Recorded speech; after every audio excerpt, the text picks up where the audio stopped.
करने से मन हल्का हो जाता है। और हम सबका जीवन इतना भाग दौड़ भरा हो गया है जिसमें कहीं न कहीं ये हमें एहसास होता है कि जैसे कुछ छूटा जा रहा है, कुछ गुजर रहा है, हम पकड़ नहीं पा रहे हैं, कोई एक भूल हमसे होती जा रही है। वो कौन सी भूल है, वो कौन सी चीज है जो बार बार हमें ये एहसास दिलाती है अधूरापन होने का। हमारा ये जन्म है, क्यों है?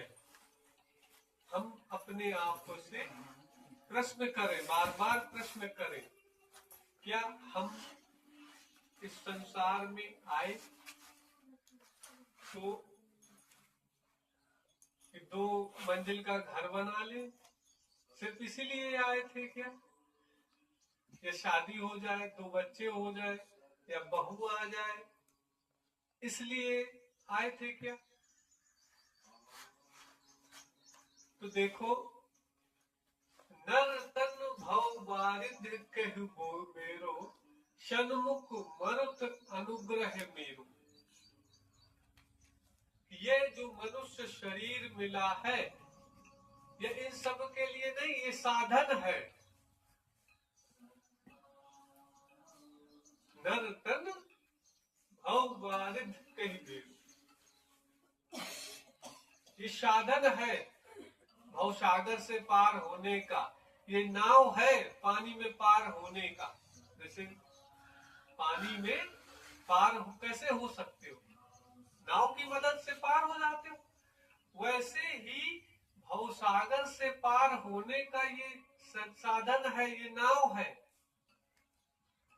एक बात इसको समझो कि हमें कहीं काम पर जाना है, या नौकरी पे जाना है, बाजार जाना है, तो हमें जरूरत किसकी है वहां जाने के लिए? साइकिल मिल जाए, और उस साइकिल को खरीदने के लिए तुम्हें एक कीमत चुकानी पड़ती है। जब वो तुम कीमत चुकाते हो, साइकिल तुम्हें मिलती है।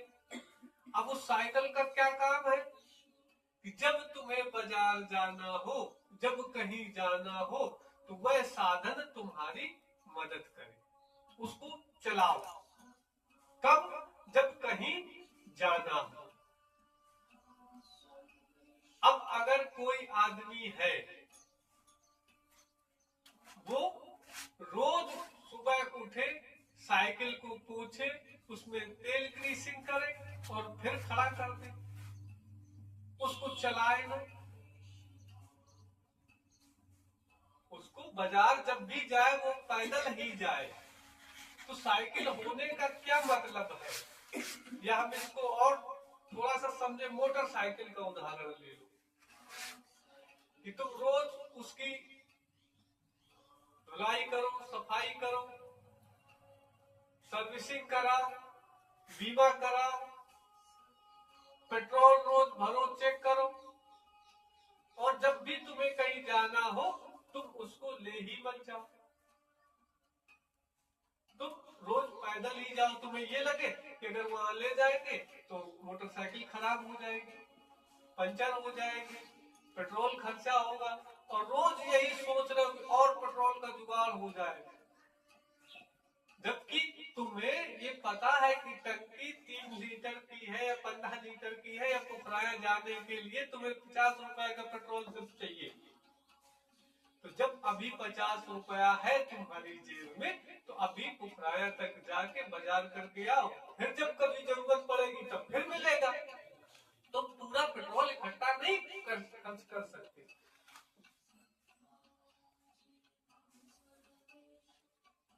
और जब तुम इकट्ठा खर्च नहीं कर सकते तो इकट्ठा गाड़ी भी नहीं चला सकते, धीरे धीरे चलेगा। और अगर कोई व्यक्ति ऐसा करे उसके पास मोटरसाइकिल हो, 2 पोंछ के रोज रखे और उसको चलाए जाए, तो उसको क्या कहोगे? उसको पगला कहोगे। अच्छा पगला, 50,000 1,00,000 रुपया फंसा के रखा है, रोज सुबह पूछता है, रोज पेट्रोल और बीमा का हर साल का खर्चा देता है, लेकिन उसको चलाता नहीं है। क्या मतलब है हमारे जीवन का? जब ये साधन है, ये भी एक गाड़ी है, ये मोटरसाइकिल है, ये जरूरी है कि ये बिना पेट्रोल के नहीं चलेगी। तो जैसे मोटरसाइकिल तुम्हें मिली है जब तुमने 1,00,000 रुपया अपनी जमा पूंजी खर्च की, तो वैसे ही ये गाड़ी तुम्हें मिली है, ये मानव जीवन मिला है। बड़े भाग मानुष तन पावा, सुर दुर्लभ सद ग्रंथि गावा। अब समझ लो कि तुम देवताओं से परे हो गए थे, तब जाकर के तुम्हें ये मानव जीवन मिला है। तुम देवताओं से बड़े हो गए थे, क्योंकि देवताओं के बस की बात नहीं है कि उन्हें मानव शरीर मिल जाए, जीवन मिल जाए। देवताओं के लिए भोग तो है, लेकिन मुक्ति का मार्ग नहीं है, मुक्ति नहीं है उनके लिए। वो अमर तो है, लेकिन वो मुक्त नहीं हो सकते, उन्हें मोक्ष नहीं मिल सकता। ये सिर्फ और सिर्फ मानव जीवन के लिए मिला, इस गाड़ी को मिला है। जब तुमने, अब तुम खुद सोचो, तुम्हें लगता होगा अपने आप में कि हम दुर्भाग्यशाली है, हम गरीब घर में पैदा हो गए, हमारी बीवी अच्छी नहीं है, हमारा आदमी अच्छा नहीं है। लेकिन संतों की दृष्टि अलग है। वो कहते कि तुम देवताओं से भी बड़ी पोजीशन के थे, तुमने वो पोजीशन खर्च करके ये जीवन धारण किया है। अपनी देवता वाली कुर्सी को बेच के तुमने ये मोटरसाइकिल खरीदी थी कि हम मोक्ष जाएंगे, हम मुक्ति प्राप्त करेंगे, हम भगवत धाम को प्राप्त करेंगे। और हम उस गाड़ी को नहीं चला रहे। कहाँ चला रहे? रोज उसको साफ करते हैं, रोज उसमें पेट्रोल भरते हैं, रोज उसका बीमा कराते हैं। कहीं मंदिर में गए, कहीं मस्जिद में गए, 150 चढ़ा दिए। किस था बीमा की? कि भगवान सब ठीक रखना, कहीं एक्सीडेंट हो, दुर्घटना हो, बचा लेना। लेकिन जो लक्ष्य था परमात्मा प्राप्ति का, उसकी ओर हमने इस गाड़ी को नहीं चला। इसलिए वो बार बार तुम्हें याद दिलाता है परमात्मा कि तुम ये गाड़ी लाए हो, इस गाड़ी को कम से कम उसके लिए तो चलाओ जिसके लिए ये मिली है। मेंटेनेंस जरूरी है, हम नहीं कहते हैं कि मेंटेनेंस नहीं जरूरी, पेट्रोल नहीं जरूरी है, उसकी धुलाई सफाई नहीं जरूरी है। धुलाई सफाई भी जरूरी है और उसको चलाना भी जरूरी है कि नहीं? इसका मेंटेनेंस करो, पेट्रोल की व्यवस्था करो, कमाओ, खूब कमाओ पैसा, खूब परिवार की सेवा करो, जितनी कर सकते हो करो, खूब समाज सेवा करो, जो करना चाहते हो करो, जो करना चाहते हो, जैसे करना चाहते हो करो। लेकिन एक काम और करो, इस गाड़ी को जिसके लिए खरीदी है, जिसके लिए ये गाड़ी तुम्हें मिली है, वो गाड़ी तुम उस दिशा में भी चलाओ, उस परमात्मा की ओर भी इस गाड़ी का हैंडल घुमा दो, स्टार्ट कर दो। और जैसे जैसे तुम्हारी गाड़ी उस परमात्मा की तरफ चलेगी, तो जो हमने बताया नहीं कि अगर एक कदम भी चलोगे, मान लो हमें पुखराया जाना है, हमारी लक्ष्य ही पुखराया जाना है, तो अगर हम एक कदम भी अगर बढ़ जाए तो एक कदम दूरी कम हो गई। जब मौका मिले, हम नहीं कहते सुबह करो, रात में करो, दिन रात करो, जब मौका मिले, जब सुबह दोपहर शाम रात में नहीं मिलता है, शौचालय जा रहा है, वहां 1 मिनट का समय मिलता है, वहां कर लो उसको याद। लेकिन गाड़ी उस ओर भी चला था और एक कदम भी चला, एक कदम दूरी कम हुई। और जैसे लाइट का उदाहरण दिया था कि बल्ब दूर लगा है, हमें रोशनी कम मिलेगी, एक कदम बढ़ोगे रोशनी बड़ी हो जाएगी, और जितने पास उसके जाते जाओगे तुम आनंद से भरते जाओगे, उस सच्चिदानंद स्वरूप में तुम लिप्त होते जाओगे, फिर तुम्हें दुख नहीं दिखाई देंगे। भाई देखो, यहां भी पेड़ पौधे लगे हुए हैं, ठीक है, हमें डर लगता है क्या? यहाँ तो डर नहीं लगता, यहाँ और अच्छा लगता है, सब लोग तारीफ करते हैं, बड़ा अच्छा बड़ा अच्छा। और यही चीज जंगल में भी क्या होती है, जंगल में भी पेड़ पौधे ही होते, लेकिन वो पेड़ पौधे नियमित नहीं लगे होते हैं। कहीं का कोई पौधा उगाया, कहीं का कोई पौधा उगाया, यही तो है। यहाँ पर सब पौधा नियम से लगे हुए हैं, सब नियम से लगे हुए, इसलिए हमें बगीचे में आनंद मिलता है और जंगल में डर लगता है। अंधेरे में डर क्यों लगता है? क्योंकि हमें चीजें नहीं पता होती कि कहाँ क्या है, टकरा जाएंगे, गिर जाएंगे। और जैसे जैसे हम आज है, हमें डर लग सकता है, हम जिस स्थिति पे हम लोग बैठे हैं, साधारण जीवन है, हमें डर स्वाभाविक है कि कुछ हो न जाए अच्छा बुरा। लेकिन जैसे जैसे जैसे जैसे हम परमात्मा की ओर चलते जाएंगे, वह रोशनी हमारा मार्गदर्शन करती जाएगी और हम वैसे वैसे ही आनंद से भरते जाएंगे, हमें डर कम होता जाएगा, दुख कम होता जाएगा। और एक पल आएगा कि जिस लिए हमने वो गाड़ी मिली थी, जब वो गाड़ी एकदम अपने लक्ष्य के करीब पहुंच जाएगी, तो फिर पता क्या स्थिति होती है। एक शायर है, किसी ने कहा था कि जीने की तलाश में मरे जा रहे हैं लोग, जीने की तलाश में मरे जा रहे हैं लोग, एक हम है, एक हम है कि मरने के इंतजार में जिए जा रहे हैं। कि फिर वो चाहता है कि कब हमारा समय पूरा हो। कबीर कहते कि अब आ जाओ और मैं पूर्ण परमानंद से भेंट करूं। वो क्षण देखो, वो क्षण सबके जीवन में आना है, चाहे अमीर हो, चाहे गरीब हो, चाहे संत हो, चाहे दुष्ट हो, हर किसी के जीवन में वो क्षण आना है।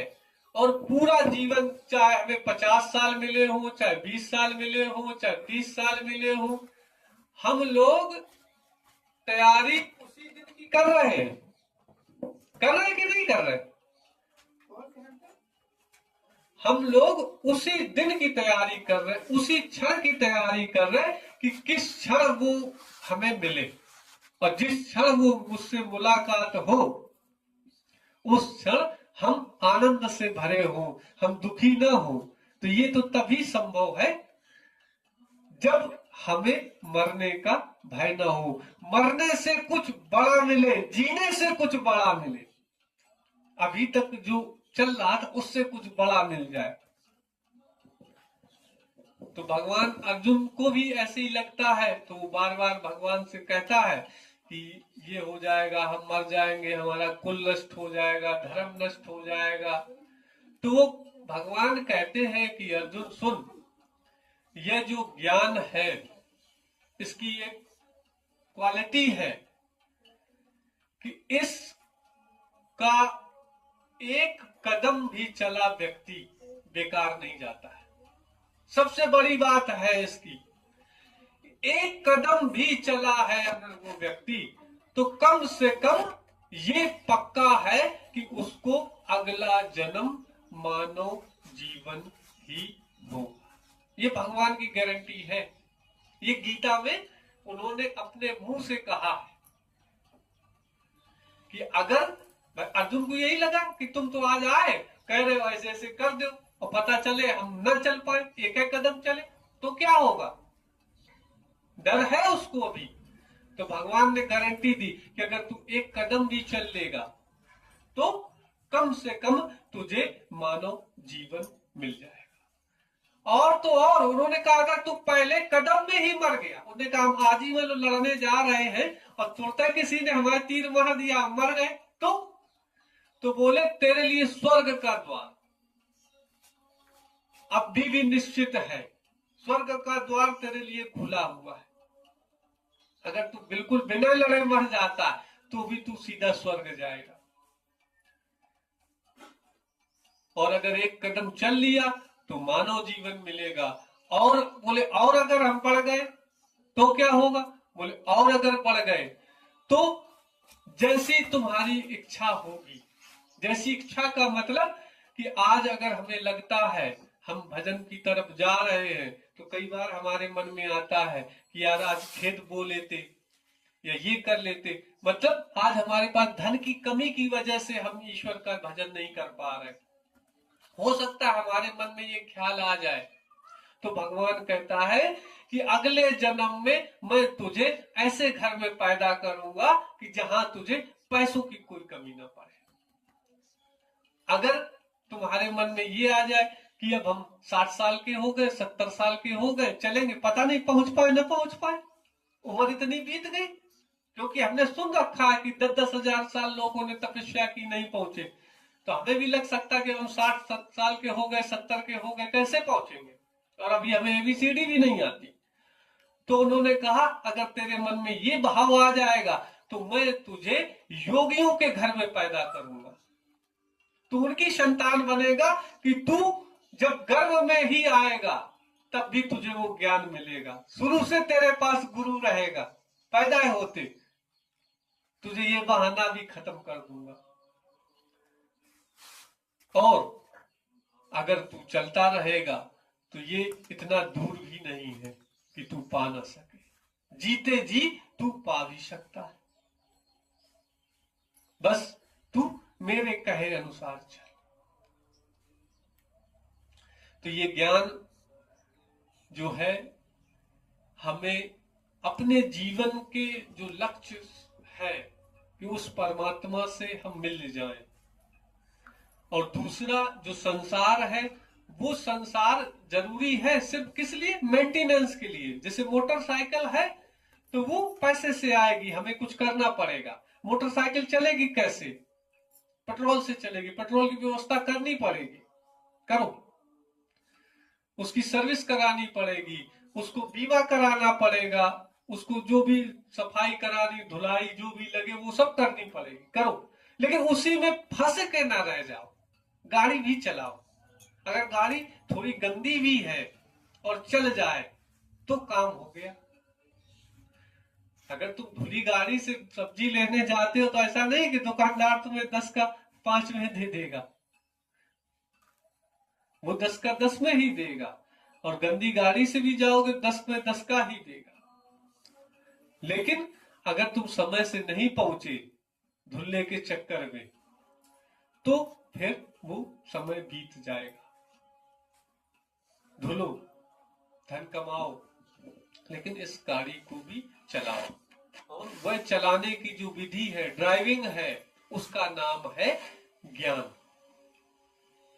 वह हम सिखाते हैं। अभी 31 मई को उसी ज्ञान की दीक्षा का कार्यक्रम रखा है, तो जो लोग भी इच्छुक हो संपर्क कर ले, तो उस दिन हम ज्ञान की दीक्षा देंगे। जिन लोगों को चाहिए बता दें। एक कहानी और सुनते कि क्या है कि हम लोग छोटी छोटी बातों में बहुत परेशान हो जाते हैं। तो देखो एक मच्छर था, एक दिन हम भाई लेटे थे, सोच रहे थे, एक मच्छर है और वो इतना बदमाश मच्छर, चंचल मच्छर, उसको लगा कि आज हम कुछ बड़ा करते हैं, तूफानी करते हैं। तो उसने सबसे पूछा कि सबसे यहाँ पे ताकतवर कौन जीव है। तो किसी ने उसको बताया कि सबसे ज्यादा डरते हैं लोग शेर से। तो बोला आज चलो आज शेर से लड़ाई करते हैं, शेर से निपटते हैं। अब तो मच्छर गया शेर के पास, शेर सो रहा था, कान में काटा, शेर झपटा, मच्छर उड़ गया, नाक में काट ले, मतलब उसको रात भर उसने बुरी तरह काटा। मच्छर ने ऐसी कोई जगह नहीं रखी कि शेर बच जाए। अब जगह जगह जब शेर ने काटा तो मच्छर खुश हुआ कि अब देखो हमने शेर को काटा है और वो हमारा कुछ कर ही नहीं पाया। और शेर भी उधर बड़ा दुखी कि साला एक मच्छर, बताओ मैं इतना परेशान होकर चला गया, हमें लोग कहते हैं जंगल के राजा हो, कैसा राजा हूं मैं, एक मच्छर मतलब इतना परेशान कर देता। खैर कोई बात नहीं। अब वो शेर अपनी गुफा से बाहर निकल रहा था तो उसने देखा वहीं पर मकड़ी का जाला लगा हुआ था, मच्छर उस जाले में फंसा मिला। तो उस शेर को पता चला कि ये मच्छर हमारे लिए नहीं बना है, ये हमारा प्रतिद्वंदी नहीं है, ये मकड़ी के लिए बना है।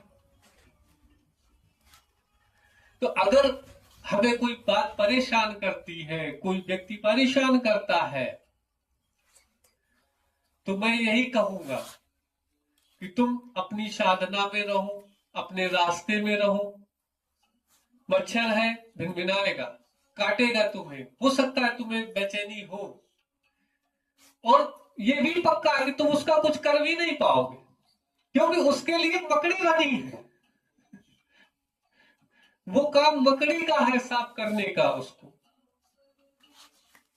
तुम परेशान ना हो। और मच्छर को भी ये सबक मिल गया कि अगर तुम शेर को एक बार परेशान कर लेते हो तो उसका मतलब ये नहीं कि तुम राजा बन जाओगे, तुम्हें भी वही हाल होगा।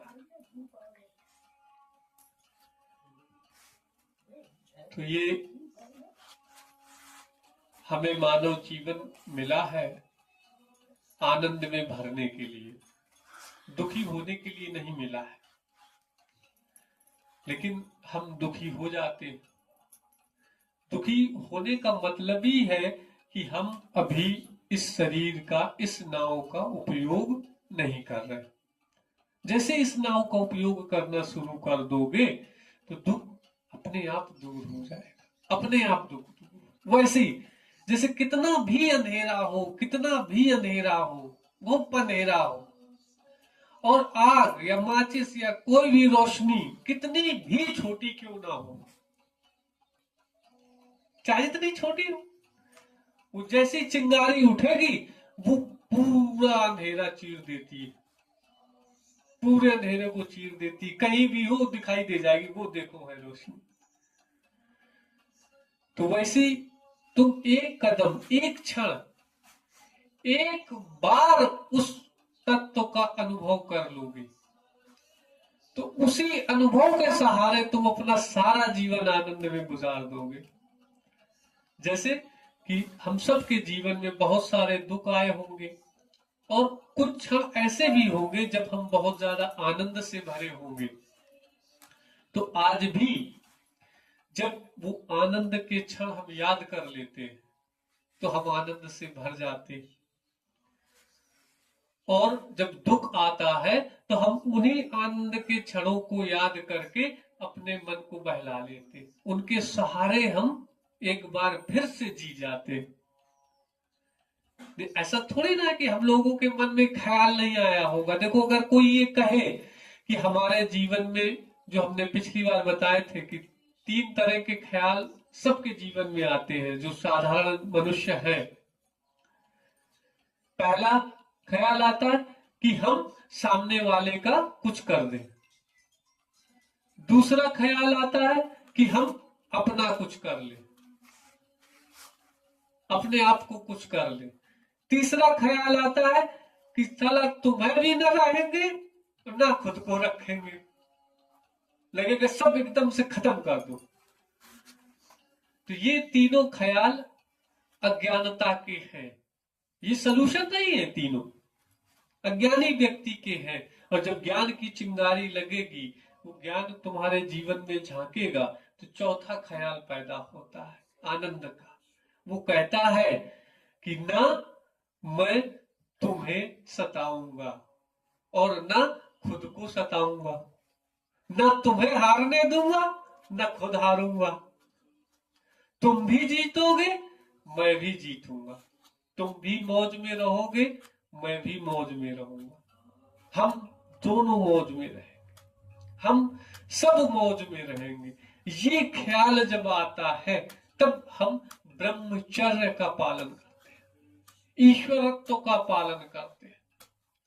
क्योंकि देखो, अगर कोई ये सोचे हम दो भाई हैं, ठीक, या आपके दो भाई हैं, या तुम्हारे दो बेटे हैं, तो ये बताओ अगर कोई भी व्यक्ति किसी एक बेटे को कुछ कहे, उल्टा सीधा बोले, और दूसरे को अच्छा अच्छा कहे, तो तुम उस व्यक्ति पर खुश होगे कि नाराज होगे?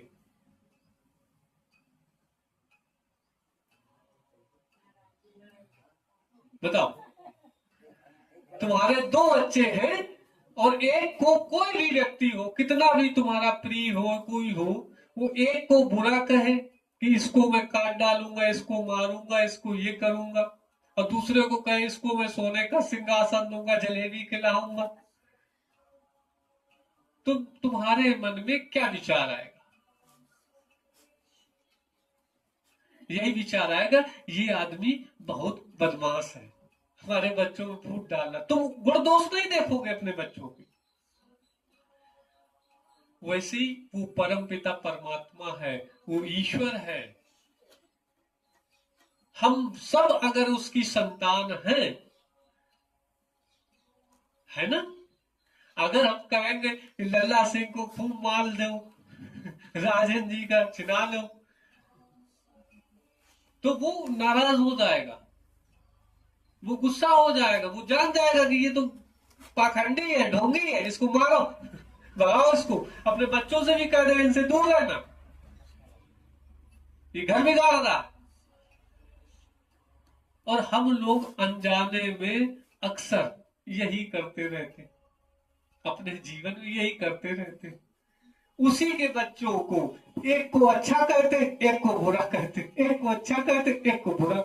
ये जो तीनों नियम है यही तो है।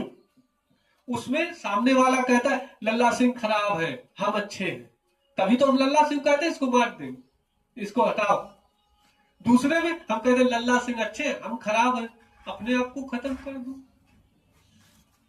तीसरा, न ये भी नहीं अच्छा है, हम भी नहीं अच्छे, चलो दोनों खत्म, ये भी खराब। चौथा जब आता है कि दोनों भाई हैं, दोनों बराबर बराबर लो।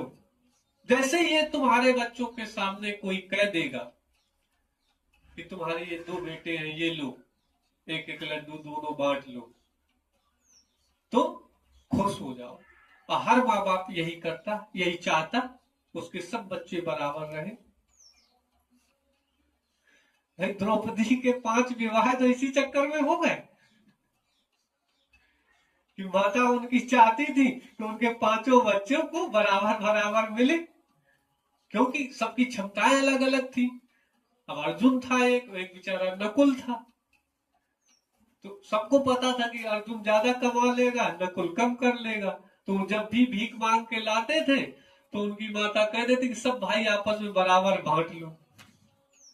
उस दिन वो द्रौपदी को लेकर के आए तो उन्होंने कहा माता जी आज हमें बहुत अच्छी चीज मिली, तो बोले सब में बांट लो। तो पिता या माँ यही चाहता है, तो वह भी परम पिता है, परम माता है, परम गुरु है, वह भी यही चाहता है कि हमारे सब बच्चे आपस में सुखी रहे, सब में आनंद हो। तो जब ये विचार आ जाता है कि हम भी मौज में रहेंगे और हम तुम्हें भी मौज में रखेंगे, अगर हम ये संकल्प कर ले कि कुछ भी हो जाए हमें लल्ला सिंह को खुश करना, तो क्या आप कर नहीं लेते? कितना भी नाराज हो जाए, अगर हम मन में अपने ठान ले कि हमें उसको खुश करना ही है, तो तुम्हारी एक लिमिट है। तुम ज्यादा क्या कहोगे? क्या कहोगे कि भाई दंडवत प्रणाम कर ले या अपना 1 बीघा खेत लिखा दे? इससे ज्यादा तुम्हारी कोई सोच नहीं, और इतना भी नहीं चाहिए। हमने तो देखा है कि लोग सिर्फ इतना चाहते हैं कि वो बस उसके प्रति सहृदयता रखे, बस प्रेम रखे। तो इतना तो हम कर ही सकते हैं, इतना तो हम विचार कर ही सकते हैं कि हम सामने वाले को दुखी नहीं करेंगे, हम उसको सुख देंगे बस। एक बार किसी ने हमसे कहा, क्योंकि आश्रम में गेट वेट भी ताला नहीं लगाते हैं, तो यही हम लेटते थे बाहर। तो उसने कहा, यार तुम यहाँ बाहर लेटते हो और कोई आ जाए कुछ कर दे तो क्या करोगे? तो हमने कहा, हम जीकर भी क्या करेंगे? अगर कोई व्यक्ति हमारे लिए ऐसा सोचता है तो मेरा तो जीना ही बेकार है। अगर किसी के मन में ये चाहत है तो इसका मतलब मुझ में कोई कमियां होंगी, क्यों ना मैं उनको सुधारूं। तो जब वो विचार आया, सारा डर सारा भय खत्म, कुछ नहीं बचा, किसी के प्रति कोई मलिनता नहीं बची।